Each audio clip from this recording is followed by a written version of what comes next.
ಇಂದಿನ ಈ ಸಮಾರಂಭದ ಮುಖ್ಯ ಅತಿಥಿಗಳು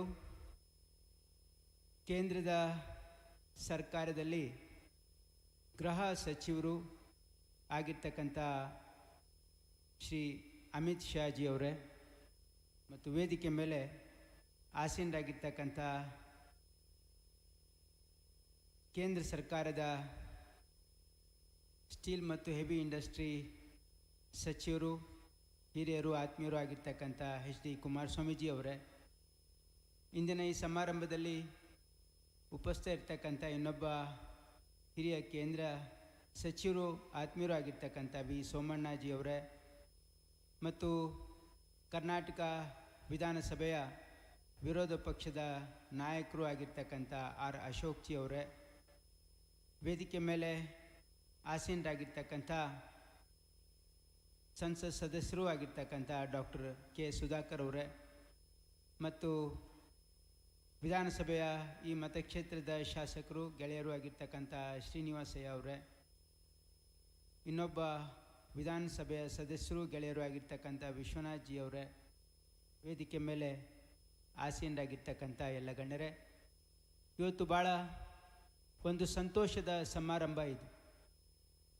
ವಿಶೇಷವಾಗಿ ಡಾಕ್ಟರ್ ನಿರ್ಮಲಾನಂದ ನಮ್ಮ ಮಹಾಸ್ವಾಮೀಜಿಯವರಿಗೆ ನಾವು ಅಭಿನಂದನೆಯನ್ನು ಸಲ್ಲಿಸಬೇಕಾಗ್ತದೆ. ಅವರು ಭಾಳ ಮುತುವರ್ಜಿ ವಹಿಸಿ ಈ ಒಂದು ಮೆಡಿಕಲ್ ಕಾಲೇಜನ್ನು ಲೋಕಾರ್ಪಣೆಯನ್ನು ಮಾಡಿದ್ದಾರೆ. ಇದರಿಂದ ಸ್ವಾಮೀಜಿಗೇನು ಲಾಭ ಇಲ್ಲ, ಆದರೆ ಸಮಾಜಕ್ಕೆ ಒಂದು ಭಾಳ ದೊಡ್ಡ ಕೊಡುಗೆ ಅಂತಕ್ಕಂಥದ್ದು ನನ್ನ ಭಾವನೆ. ಇವತ್ತು ದೇಶಾದ್ಯಂತ ಕರ್ನಾಟಕ ರಾಜ್ಯ ವೈದ್ಯಕೀಯ ಶಿಕ್ಷಣದಲ್ಲಿ ಭಾಳ ದೊಡ್ಡ ಹೆಸರನ್ನು ಮಾಡಿದೆ. ಇಡೀ ದೇಶದಲ್ಲಿ ಅತ್ಯಂತ ಹೆಚ್ಚು ಸೀಟ್ಗಳನ್ನು ಹೊಂದಿರತಕ್ಕಂಥದ್ದು ಕರ್ನಾಟಕ ರಾಜ್ಯ.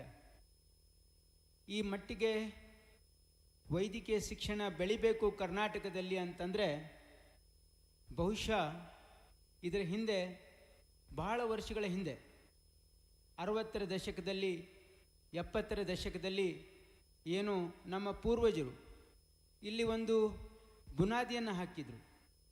Probably it is the foresight of our leaders who had a foresight of establishing private medical and engineering colleges 30-40 years back. Today we are reaping the benefits of that foresight, because in Karnataka we are having 24 government medical colleges and nearly double this number in private medical colleges. Today we have 70 medical colleges in Karnataka, and this was probably because of the foresight of our leaders,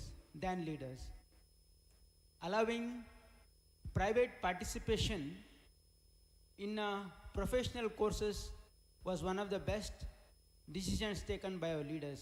Today Bangalore is the silicon city of the country because we have so many quality engineering colleges, and we have the right ecosystem because of our great leaders who had ruled this state. So we today in the entire country, though southern part of the states have many medical colleges, still there is a great need for medical education. Today medical education is the most sought after courses for all the youngsters of this country. Nearly 24 lakh students write NEET exam for 1 lakh seat. What we need to keep in mind is we are not producing doctors only for our state or the country, but globally.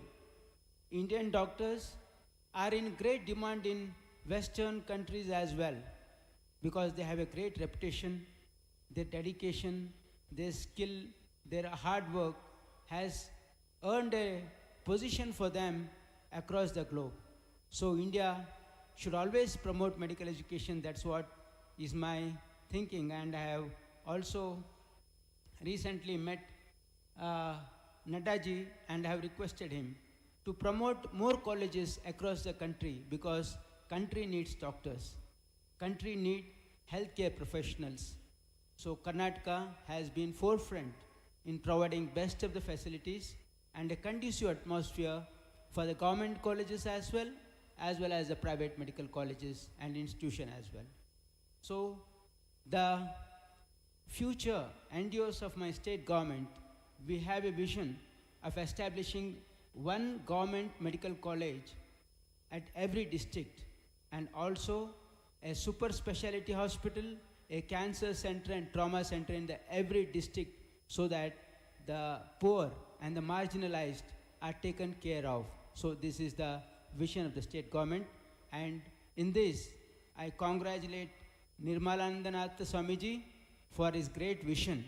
He has been running 3 medical colleges and many other institutions in such an excellent way. They are giving a quality education to the youngsters. This is what is our culture. Our culture is ಕಾಯಕ ದಾಸೋಹ. 12ನೇ ಶತಮಾನದ ಬಸವಾದಿ ಶರಣರ ಮತ್ತು ಎಲ್ಲ ಸ್ವಾಮೀಜಿಗಳ ಸಂತರ ಏನು ನಾವು ನಮಗೋಸ್ಕರ ಬದುಕೋದಲ್ಲ, ಪರರಿಗಾಗಿ ಬದುಕೋದು, ದಟ್ ಇಸ್ ಅ ದಾಸೋಹ ಕಲ್ಚರ್. ಇಲ್ಲಿ ಅಕ್ಷರ ದಾಸೋಹ ಮಾಡತಕ್ಕಂಥ ಒಂದು ಪ್ರಯತ್ನ ಸ್ವಾಮೀಜಿಯವರು ಮಾಡಿದ್ದಾರೆ. ಅವರ ಪ್ರಯತ್ನದಿಂದ ನಮಗೆ ಒಂದು ಒಳ್ಳೆಯ ಒಂದು ವಾತಾವರಣ ಕರ್ನಾಟಕ ರಾಜ್ಯದಲ್ಲಿ ಅನೇಕ ಮಾನ್ಯಗಳು ಏನು ಶಿಕ್ಷಣ ಸಂಸ್ಥೆಗಳನ್ನು ಸ್ಥಾಪಿಸಿ ಇವತ್ತು ಅನ್ನದಾಸೋಹದ ಜೊತೆಗೆ ಅಕ್ಷರ ದಾಸೋಹ ಕೊಟ್ಟಿರೋದ್ರಿಂದ ಇವತ್ತು ಕರ್ನಾಟಕ ರಾಜ್ಯ ಒಂದು ಪ್ರಗತಿಪರವರ ರಾಜ್ಯವಾಗಿದೆ. ಈ ರಾಜ್ಯ ಬೆಳವಣಿಗೆಗೆ ಮಠಮಾನ್ಯಗಳ ಕೊಡುಗೆ ಭಾಳ ಅಪಾರವಾಗಿದೆ ಅಂತಕ್ಕಂಥ ಮಾತನ್ನು ಹೇಳಿ ತಮ್ಮೆಲ್ಲರಿಗೂ ವಂದಿಸಿ 2 ಮಾತನ್ನು ಮುಗಿಸ್ತೀನಿ. ನಮಸ್ಕಾರ. ಜೈ ಹಿಂದ್.